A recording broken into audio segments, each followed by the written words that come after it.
last topic, we saw that we want to help our physical and spiritual children learn to understand how the Lord is able to totally change the attitude of others when they hear good news that will change their lives. Jacob was eager to travel to Egypt after he heard the news that Joseph was alive. In this topic, we will learn what happened when Jacob arrived in Egypt and saw his son. Genesis 46, 1-7 says, "So Israel took his journey with all that he had and came to Beersheba and offered sacrifices to the God of his father Isaac. Then God spoke to Israel in the visions of the night and said, 'Jacob, Jacob.' And he said, 'Here I am.' So he said, 'I am God, the God of your father. Do not fear to go down to Egypt, for I will make of you a great nation there. I will go down with you to Egypt, and I will also surely bring you up again, and Joseph will put his hand on your eyes.' Then Jacob arose from Beersheba, and the sons of Israel carried their father Jacob, their little ones, and their wives in the carts which Pharaoh had sent to carry them. So they took their livestock and their goods, which they had acquired in the land of Canaan, and went to Egypt. Jacob and all his descendants with him, his sons and his sons' sons, and his daughters and his sons' daughters, and all his descendants he brought with him to Egypt." In these verses we see what happened to Jacob as he traveled to Egypt. One of the things we notice as we get closer to the end of the life of Jacob is the fact that we now see that he is frequently called Israel. Israel means God rules or prevails. The Lord had changed his name many years earlier. However, as he grew in his understanding of who God is, his life was changing. And more he allowed God to rule his life. On the way to Egypt, Jacob and his family stopped at Beersheba to offer sacrifices to the Lord. There God spoke to Jacob in a vision. In that vision, God told Jacob, "I am God, and the God of your father. Do not fear. Go down to Egypt, for I will make you a great nation there. I will go down with you to Egypt, and I will also surely bring you up again, and Joseph will put his hand on your eyes." Here we see that God explained to Israel why he did not need to be afraid to go to the land of Egypt with his family. The Lord said that his family would become a great nation while he was there in the land of Egypt. The Lord also appointed that he would bring that nation out of Egypt and back to the land they were just leaving. Then God promised Israel that Joseph would put his hands on the eyes of Israel, also called Jacob. After Israel had seen that vision from the Lord, he was able to experience the peace of God as he traveled to Egypt. His sons had placed their father, their children, and their wives on the carts Joseph had sent them to carry their family down to the land of Egypt. They also took all of the cattle and flocks, along with all the other goods that they had gained while they were in the land of Canaan. This meant that Joseph had sent enough carts for their possessions as well as for their families. Israel took all of the sons and daughters as they traveled to Egypt. His sons and daughters also took all of their children. The entire family of Israel traveled to Egypt so they could be reunited with Joseph and his family. All of the descendants of Israel would be located in Egypt for the next 400 years, and they would become a great nation. Genesis 46, 8-18 gives us the names of all of the sons and grandsons that traveled with Israel to Egypt. These verses tell us, "Now these were the names of the children of Israel: Jacob and his sons who went to Egypt, Reuben from Jacob's firstborn. The sons of Reuben were Hanok, Palu, Hezron, and Carmi. The sons of Simeon were Jemuel, Jamin, Ohad, Jachin, Zohar, and Shaul, the son of a Canaanite woman. The sons of Levi were Gershon, Kohath, and Merari.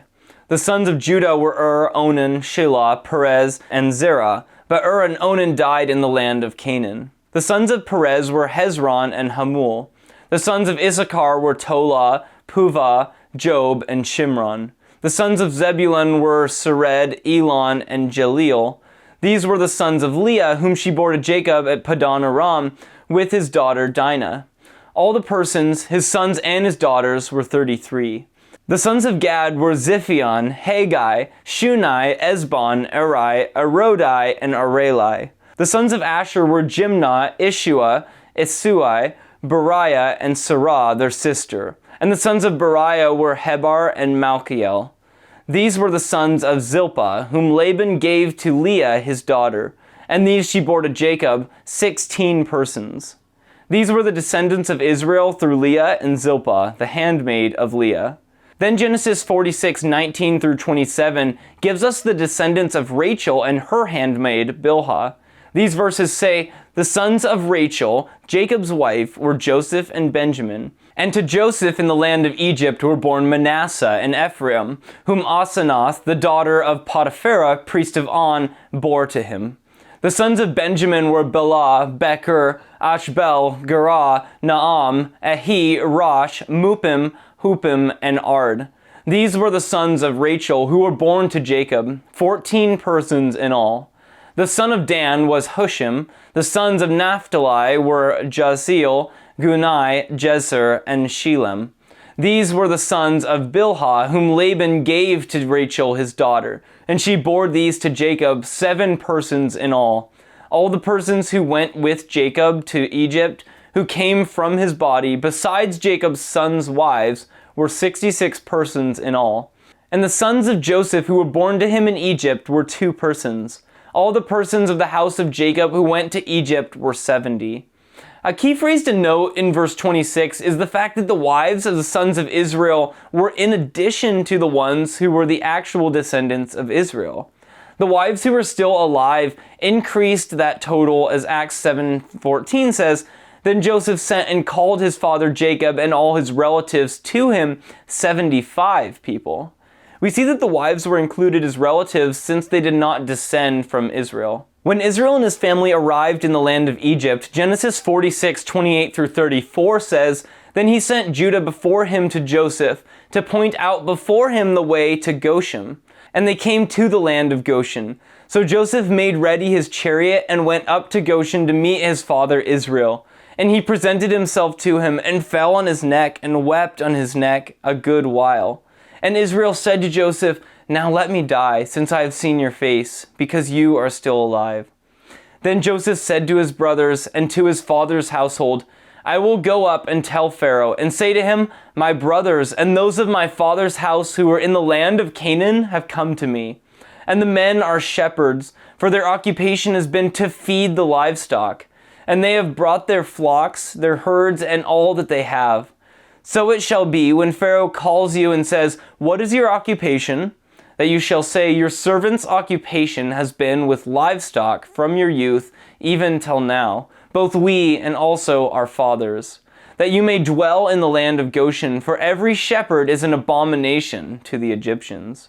When Israel and his family arrived in Egypt, they stopped in the area called Goshen. Then Israel sent Judah to let Joseph know that the family had arrived in Egypt. Joseph had been eagerly waiting for the arrival of his father in Egypt. When Judah came with the message that they had arrived and were in Goshen, Joseph had an animal harnessed to his chariot so he could go see his father. Then Joseph rode in his chariot to Goshen to meet his father. And when he arrived, Joseph presented himself to his father so his father could see him. This was a meeting Israel never thought he would have had on this earth. It was a meeting for which Joseph had longed for the entire 22 years he had been in Egypt. As a result, Joseph hugged his father and wept on his neck for an extended period of time. This was a very emotional meeting for both of them. Finally, Israel said to Joseph, "Let me die, since I have seen your face, because you are still alive."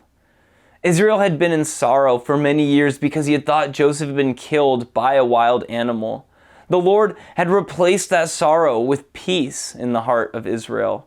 He had seen Joseph and knew that he was still alive. Joseph then explained to his brothers what he would do. He said he would go explain to Pharaoh that his father, brothers, and their families had all arrived. They had left Canaan and had come to Egypt, as Pharaoh had suggested. Joseph said he would tell Pharaoh his brothers were shepherds. Throughout their lives, they had taken care of livestock. They had brought their flocks and herds with them to Egypt, along with their other possessions. Joseph knew that one of the questions Pharaoh would ask them was, "What is your occupation?"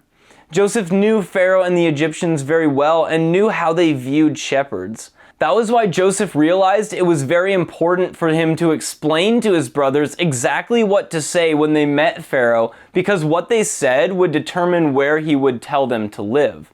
Joseph told his brothers to say, "Your servant's occupation has been with livestock from our youth, even until now.